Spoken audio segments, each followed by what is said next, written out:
Habari, ninaitwa Robin Rachel kutoka Robin Media. Sasa moja ya jambo ambalo naulizwa ni swala la kwamba kwa mfano wewe ni raia wa nchi kutoka Afrika ukaenda kuishi Marekani, alafu ukaanza kuikosoa nchi yako. Je, nchi yako wana uwezo wa kuongea na serikali ya Marekani ili urudishwe uje kuhukumiwa katika nchi yako? Watu ndio wananiuliza hili swali. Sasa ngoja nikujibu. Kwanza kabisa nataka tu nikwambie kwamba mimi ni international journalist, sio mwanasheria. Kwa hiyo nitakujibu kwa ufupi ili upate tu picha, lakini wanasheria ndio wanaweza kujibu kwa undani zaidi. Sasa cha kwanza kabisa unachotakiwa kufahamu ni kwamba Marekani ni nchi ambayo inamlinda sana mtu katika freedom of speech. Kwa hiyo si kosa kwa Marekani kuikosoa serikali, iwe serikali yao au serikali yoyote ile. Kwa hiyo ni ngumu sana mtu anayeikosoa serikali ya kwake yeye akienda Marekani ni ngumu sana kumtoa yule mtu. Sisi tunaelewana. Lakini kuna vipengele ukivikosea Marekani wanakutoa sadaka. Sasa nisikilize kwa makini, nitakuainishia ugumu uko wapi, Marekani watakulindaje, lakini pia nitakuelezea ni vipengele gani ukivikosea Marekani pia hawataweza kukulinda, utahukumiwa. Kwanza kabisa tuanze na kahistoria, kasheria ambayo inawalinda wa Marekani na watu wengine wanaoishi Marekani katika swala zima la freedom of speech, yani uhuru wa kuongea. Hawa Marekani walipata uhuru wao mwaka 1776 na walikuwa ni wana majimbo 13 tu. Sasa hivi wana majimbo 50. Walipopata uhuru walikuwa bado hawajatengeneza serikali. Na baada ya hapo wakaanza mchakato wa katiba. Mchakato wao wa katiba ulianza mwaka 1787. Kufika mwaka 1788 wameshaikamilisha, na mwaka 1789 rasmi sasa wakaunda serikali ya pamoja na wakamsimamisha rais wa kwanza ambaye ni George Washington. Ile katiba ilipofika mwaka 1791 walifanya marekebisho, wakaingiza kifungu ambacho huwa kinaitwa First Amendment. Hiki sasa ndio ambacho kinawalinda wa Marekani katika swala zima la freedom of speech mpaka leo hii. Kifungu cha First Amendment kilichowekwa kwenye katiba yao mwaka 1791. Hichi kifungu kinawalinda wa Marekani na watu wasio wa Marekani, ili mradi kama unaishi pale Marekani. Kwa hiyo uwe raia wa Marekani, lakini pia uwe sio raia wa Marekani ila unaishi pale Marekani, First Amendment itakulinda. Lakini ukienda mbali zaidi ukakosea vipengele utakamatwa. Tunaelewana? Sasa ngoja nikuainishie mambo ambayo First Amendment inamlinda mwananchi na mambo ambayo haitakulinda nayo. First Amendment itakulinda katika freedom of speech, itakuruhusu wewe uongee. Ndio maana Marekani watu wanaongea, wana uhuru wa kuongea chochote kile, wana uhuru wa kuwatukana viongozi, kuwafanyia chochote kile viongozi katika masuala mazima ya kuongea, wana uhuru, hauwezi kukamatwa. Lakini pia First Amendment inakulinda katika kuandika. Marekani akiandika chochote kile kuhusiana na viongozi wao huwa hawakamatwi. Chochote kile wewe andika, tumtukane, andika, hukamatwi. Lakini pia itakulinda katika swala zima la mikusanyiko. Marekani wakikusanyika kwa ajili ya kukosoa serikali yao huwa hawakamatwi. Kwa hiyo hii ndio First Amendment inavyowalinda wa Marekani na watu ambao wanaishi Marekani japo hawana bado uraia wa Marekani. Kwa hiyo ikitokea nchi ikaona kuna mwananchi wake yuko Marekani alafu anaikosoa serikali, ukiwaambia wa Marekani, wao watakwambia hawajavunja, mtu anayeikosoa serikali yenu hajavunja sheria ya nchi yetu. Nchi yetu sisi haina sheria ya kumkamata mtu ambaye anakosoa serikali. Kwa hiyo Marekani hawatakutoa, watakulinda. Umeelewa? Ndio maana wakosoaji wengi wa serikali nyingi huwa wanakimbilia Marekani.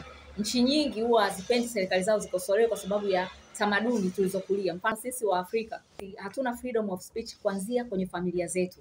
Huwa ni ngumu sana kwa Mwafrika hata nyumbani kumkosoa mzazi, kumkosoa mtu mkubwa kuliko yeye, huwa hatukosoi. Umeona? Lakini kwa wazungu wenyewe, hasa wazungu wa nchi za magharibi, unakuta mtoto anaweza akawa anamtukana mzazi wake, mtoto anamgombeza mzazi wake na mzazi anamuomba mtoto. Kwa kwetu sisi, yani huyo babako au mamako kakosea, ukimgombeza hata kama kakosea, basi utakiona cha mtema kuni. Kwa hiyo tuko tofauti kitamaduni. Kwa hiyo inaenda mpaka kwenye sheria. Sasa kinachofanyika hapo ni kwamba Marekani hawatakutoa, watakulinda kwa sababu utakuwa haujavunja sheria zao. Lakini kama nilivyosema, kuna sehemu kijichanganya wanakutoa sadaka, na sehemu yenyewe ni kwamba hiki kifungu cha katiba cha First Amendment kama nilivyoainisha mambo ambayo watakulinda nayo, lakini ikitokea katika kukosoa viongozi au katika kukosoa serikali ukahamasisha vurugu, hapo Wamarekani wanakunawa mikono, wanakutoa. Mmenielewa? Kwa mfano, kauli zako zikawa ni labda nendeni labda mkampige kiongozi fulani, au nendeni labda mkafanye vurugu sehemu fulani, au nendeni labda mkachome moto kitu fulani. Ikiwa kauli zako zilielezea au yani ziliongoza watu wakafanye vurugu na vurugu ikafanyika, basi Wamarekani ile kifungu chao cha katiba cha First Amendment hakitakulinda. Hapo wanaweza wakakutoa. Kwa hiyo unapokuwa Marekani ukataka kukosoa serikali yako katika nchi yako, ni lazima uzingatie sheria yao pia inavyosema, ili washindwe wakutetee, ili wakutetee. Ukiwakosea tu na wenyewe ina maana wanakutoa. Sasa kitakachotokea kwa mtu ambaye anaikosoa serikali yake katika nchi ya Afrika, kitakachotokea ni kwamba ili nchi yake iweze kumwadhibu, kitakachotokea ni kwamba siku hizi kuna mitandao ya kijamii, utandawazi. Kwa hiyo vitu vingi viko recorded. Unaona? Sasa watafuatilia katika mitandao ya kijamii, katika magrupu ya WhatsApp, watafuatilia. Waangalie, je, umetoa kauli za kuchochea vurugu? Kuna kauli ulitoa ya kuwaambia watu labda kiongozi fulani yuko sehemu fulani akapigwe, au ya kuwaambia watu labda kachomeni labda mali fulani, au kafanyeni vurugu sehemu fulani. Umetoa hizo kauli? Kama umetoa hizo kauli, na maana katika mitandao ya kijamii au katika magrupu ya WhatsApp zile record zitakuwepo. Kwa hiyo nchi yako itachukua zile ule ushahidi, zitakusanya, nchi yako itakusanya ule ushahidi, alafu itawapelekea Wamarekani. Inaweza ikapeleka katika balozi ya Marekani iliyopo katika nchi yao, au wanaweza wakamtumia balozi wa hiyo nchi yako aliyoko kule Marekani. Kama tunafahamu nchi zetu zote kuna balozi anakuwepo kule Marekani kuwakilisha nchi. Kwa hiyo nchi yako anaweza kutuma ule ushahidi kwa balozi wa Marekani aliyoko katika nchi yenu, au kwa balozi wenu aliyoko kule Marekani, ili ule ushahidi uwasilishwe kwenye serikali ya Marekani. Na serikali ya Marekani ikiangalia ikaona ni kweli kumeonekana kuna ushahidi vurugu uliowaambia elekeza watu wakafanye vurugu huku na huku au wakamdhuru kiongozi huyu na huyu, basi kitakachofanyika ni mambo mawili. Either serikali ya Marekani inaweza ikakurudisha nchini mwenu ili usulubiwe, au unaweza ukasulubiwa huko Marekani. Wanaweza wakakushtakia huko Marekani, au kwa sababu utakuwa ulihamasisha vurugu ukiwa katika ardhi yao.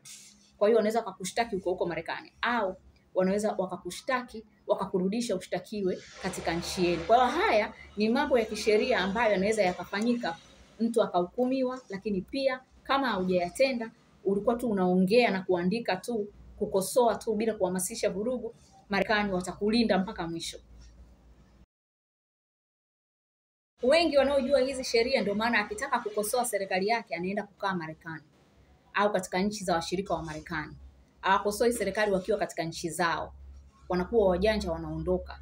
Ukimwona mtu anakosoa serikali akiwa katika nchi yake ya Afrika, Urusi au China, ujue huyo mtu anagombea nyadhifa, aidha ubunge, urais, ujue yuko kwenye siasa, anagombea kuingia.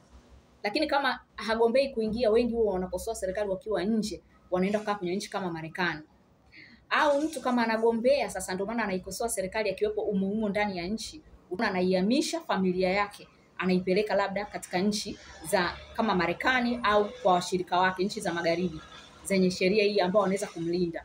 Umenielewa?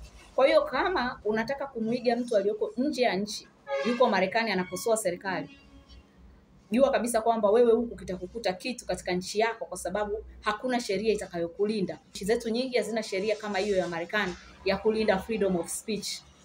Kwa hiyo ni lazima ujiongeze, ukakosoe ukiwa kule, na pia uzingatie vifungu vya sheria zao, ili usije ukawavunjia sheria wakakurudisha.